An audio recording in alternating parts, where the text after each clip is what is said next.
Salam, jumpa lagi di dalam pelayanan mimbar GKMI Eklesia. Saudara-saudara, hari ini kita akan mendengarkan firman Tuhan, firman yang akan mengubahkan hidup kita, di mana Tuhan akan menunjukkan visi, rencana, dan kehendaknya kepada kita. Mari kita mempersiapkan hati dan pikiran kita dengan terlebih dahulu berdoa. Kita berdoa.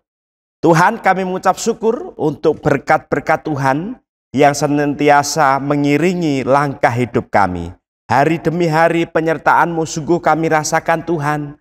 Berkat-berkat-Mu selalu tidak pernah terlambat dan Engkau terus-menerus melimpahkan cinta kasih-Mu. Sehingga kami boleh menjadi orang-orang yang bersukacita, orang-orang yang berbahagia, orang-orang yang bersyukur sampai hari ini. Dan pada saat ini Tuhan, kami hendak mendengarkan firman Tuhan. Biarlah Engkau memberkati setiap pembacaan, perenungan, pemberitaan. Bahkan bila Engkau boleh berfirman kepada kami, ya Tuhan, mampukanlah kami, anak-anak-Mu, untuk menjadi pelaku-pelaku firman. Tidak sekedar menjadi penonton atau pendengar yang pasif, tetapi pelaku firman Tuhan yang aktif. Di mana melalui hidup kami, ya Tuhan, kami boleh menjadi garam dan terang dunia. Hidup kami dikuatkan melalui firman-Mu, sehingga kami menjadi orang-orang yang berdampak. Dan Tuhan memperbarui diri kami terus-menerus, membina karakter kami, mengoreksi hidup kami, seturut dengan kebenaran firman Tuhan. Dan biarlah firman-Mu itu menjadi pelita bagi hidup kami, menjadi pegangan bagi hidup kami, di tengah dunia yang penuh dengan godaan ini Tuhan. Kami mohon Engkau menolong kami, untuk kami mengerti, memahami firman Tuhan yang akan kami bacakan. Terima kasih Tuhan, di dalam nama-Mu kami berdoa dan mengucap syukur untuk firman Tuhan. Haleluya, amin. Saudara-saudara, firman Tuhan hari ini terambil dari Injil Matius pasal yang keempat ayat 1 sampai 11. Injil Matius pasal 4 ayat 1 sampai 11, demikian firman Tuhan. Maka Yesus dibawa oleh Roh ke padang gurun untuk dicobai iblis. Dan setelah berpuasa 40 hari dan 40 malam, akhirnya laparlah Yesus.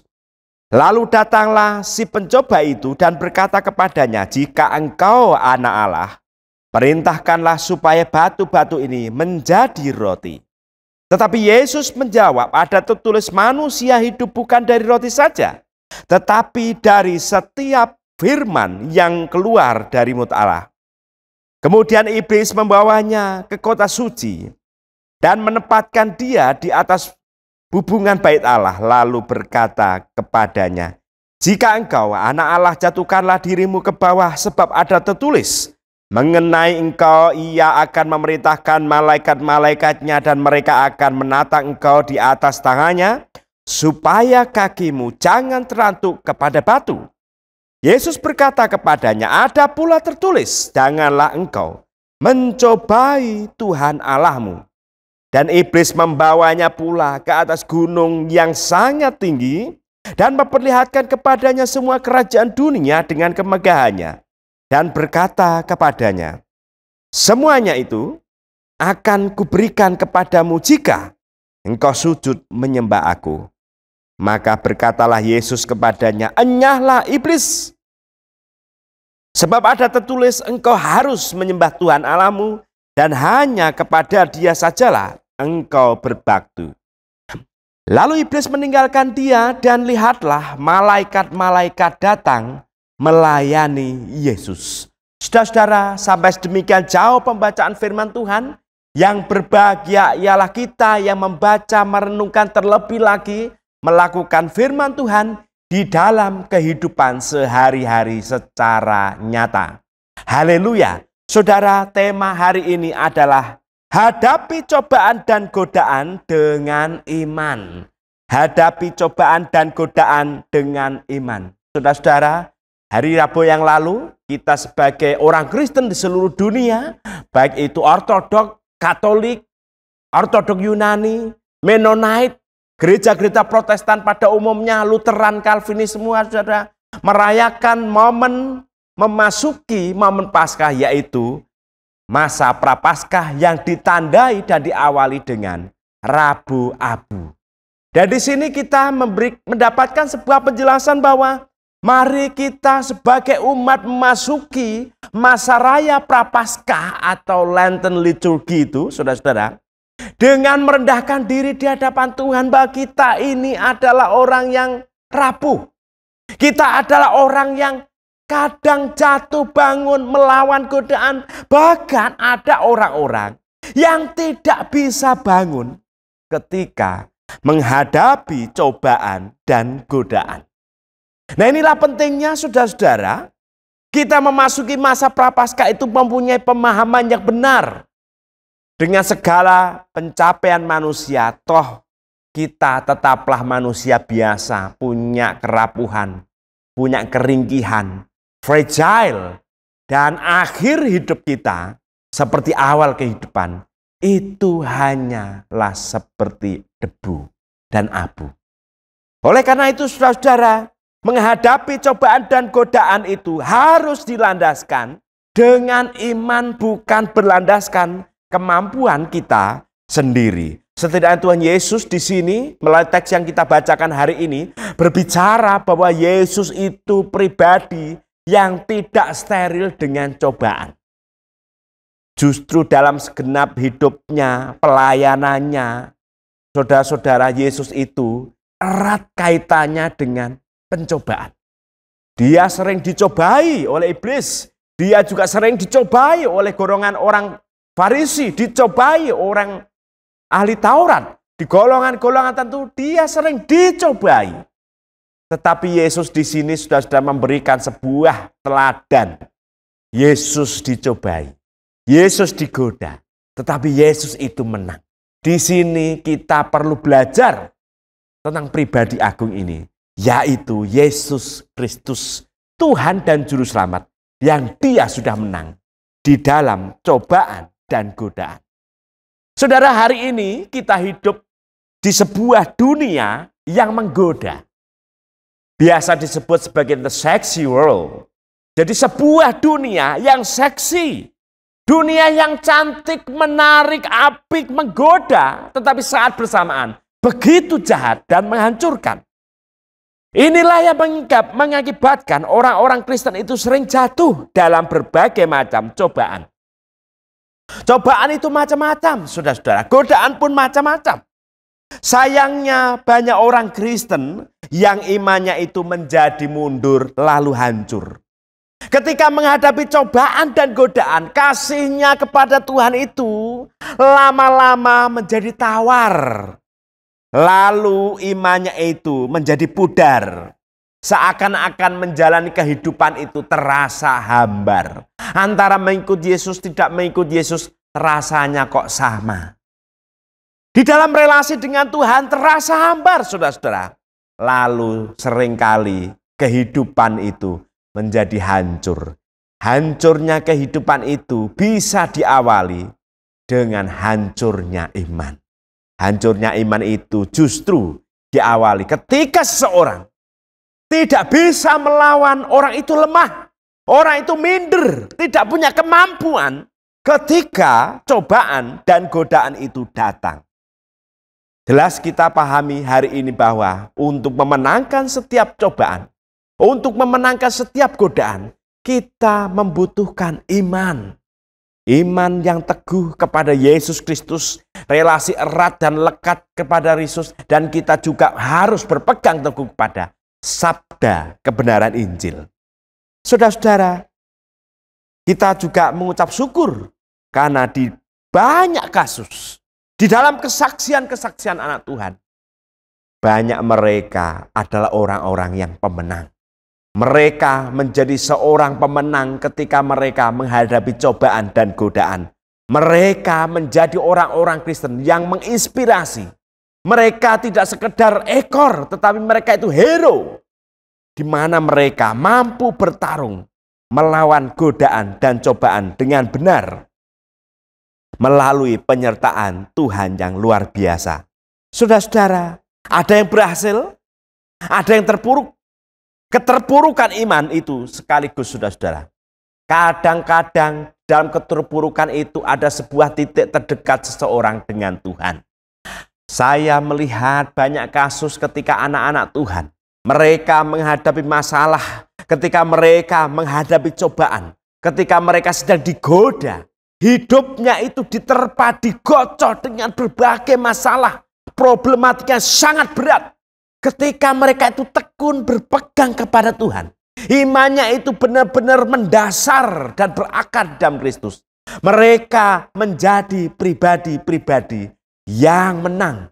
Mereka tidak terpuruk, tetapi mereka justru makin tegar.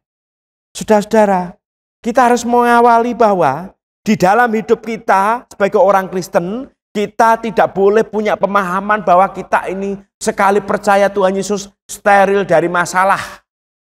Dalam nama Yesus masalah hilang. Solusi ada di depan mata. Oh enggak, saudara-saudara. Tuhan itu memproses hidup kita. Tidak ada pembentukan karakter yang dibentuk secara instan.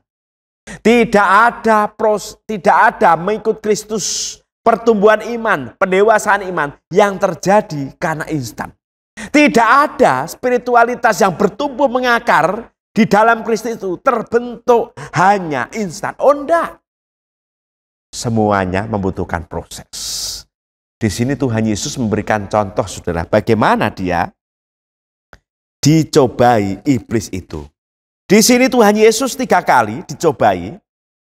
Ya, di sini Tuhan itu dikatakan dibawa oleh roh ke padang gurun untuk dicobai iblis. Gimana saudara-saudara? Kalau kita itu dibawa Tuhan, lalu kita bertanya kepada Tuhan, Tuhan, Engkau membawa aku kepada titik kehidupan seperti ini, itu maumu apa Tuhan? Lalu Tuhan menjawab, aku akan mencobai engkau. Merinding saudara-saudara. Mungkin kalau saya secara manusiawi, waduh nggak tahan. Takut, minder, mundur teratur. Tetapi ini Yesus dalam kemanusiaannya tetap maju. Yesus itu dibawa ke padang gurun untuk dicobai iblis. Di situ Yesus berpuasa 40 malam, 40 hari 40 malam. Akhirnya laparlah Yesus. Di sini lapar itu bicara tentang bagaimana pada hari itu Yesus merasakan sangat lapar. Dan di dalam keterpurukan rasa laparnya yang luar biasa itu, Yesus dicobai iblis. Saudara-saudara, kadang-kadang saya juga mendengar hal-hal yang menggelikan begitu ya. Bagaimana sang suami itu datang ke rumah, pulang dari kerja marah-marah ketika apa? Belum ada masakan di meja makan. Ya. Pulang kerja, perut lapar, ada masalah sedikit diceritakan anak atau istrinya, langsung marah. Karena apa? Lapar. Perut itu nggak bisa menunggu. Well, jadi di sini kita melihat bahwa Yesus itu dalam keadaan paling down karena lapar. Dia dicobai iblis. Lalu Yesus di sini dicobai demikian. Lalu datanglah si pencoba itu, Yesus didatangi iblis itu ya, dan berkata, jika engkau anak Allah, perintahkanlah supaya batu-batu ini menjadi roti. Ini Tuhan diperintah iblis. Iblis memerintah Tuhan. Ciptaan kok memerintah pencipta. Ini nggak bisa. Tetapi Yesus itu menjawabnya dengan firman Tuhan, saudara-saudara. Ya, manusia hidup bukan dari roti saja, tetapi dari setiap firman yang keluar dari mulut. Saudara-saudara, Yesus menang terhadap pencobaan pertama. Roti itu bicara tentang keduniawian. Yesus itu tidak serta-merta membuang hal-hal yang duniawi.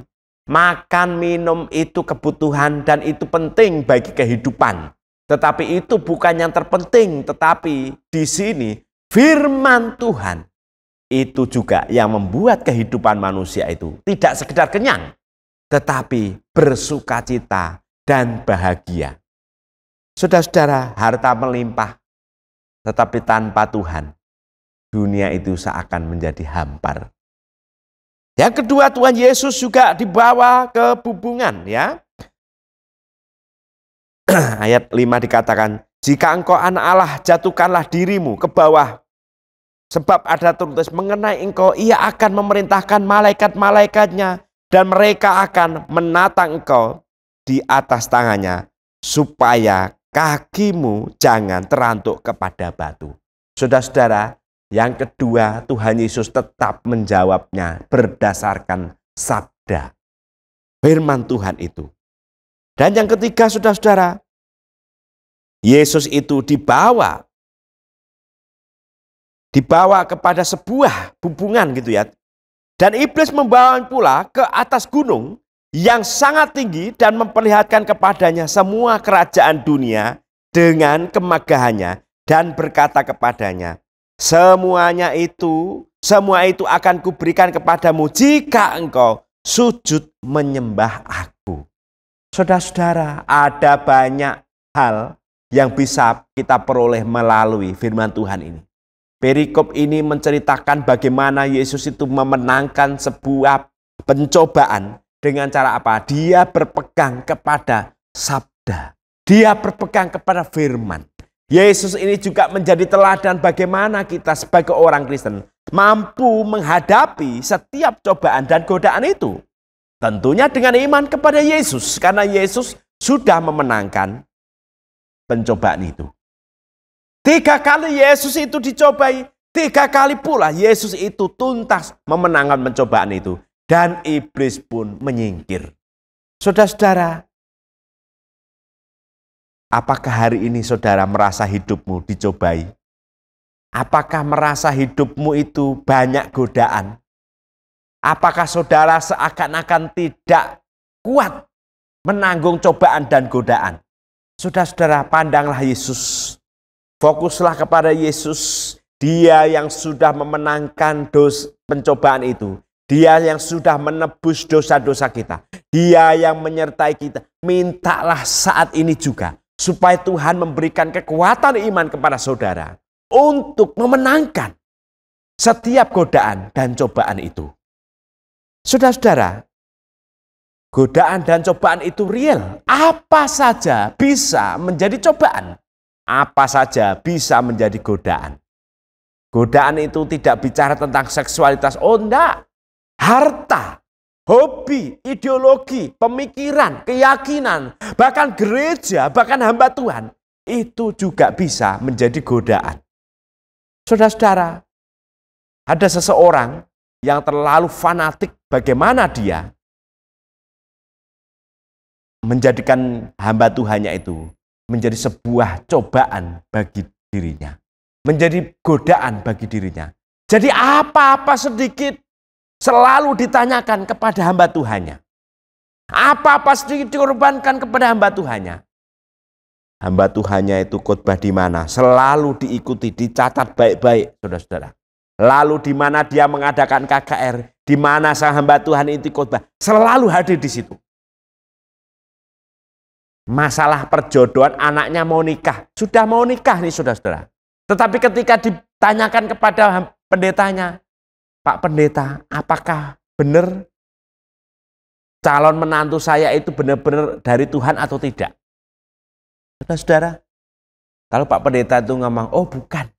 Dia bukan calon menantumu. Calon menantumu itu di sana. Saat itu juga saudara, calon menantunya itu putus. Yang mau nikah dibubarin gara-gara saran pendeta itu. Apapun selalu minta saran seorang hamba Tuhan itu. Ini pun bisa dikatakan godaan, saudara. Orang itu tergoda menjadikan hamba Tuhannya, idolanya, menjadi seperti seorang nabi. Melebihi minta petunjuk dari Tuhan. Saudara-saudara, banyak. Ya, banyak. Bagaimana pendeta itu seakan-akan dibentuk sedemikian oleh komunitas menjadi sebuah batu sandungan seperti seorang dewa. Inilah saudara-saudara godaan modern. Jadi zaman sekarang saudara-saudara godaan itu berbeda dengan godaan zaman dulu. Tetapi apapun godaan itu, apapun cobaan itu, dari manapun sumbernya, ingat kita hanya bisa menghadapi dengan iman. Kita tidak bisa menghadapi cobaan itu dengan angan-angan. Nanti-nanti. Atau mengandalkan diri sendiri. Atau nasihat para motivator. Atau nasihat para tua-tua. Oh enggak, saudara-saudara. Atau mengandalkan kepintaran diri sendiri. Oh enggak. Tetapi jelas di sini. Ya, fokus kita setiap menghadapi cobaan dan godaan. Minta kekuatan dari Tuhan Yesus.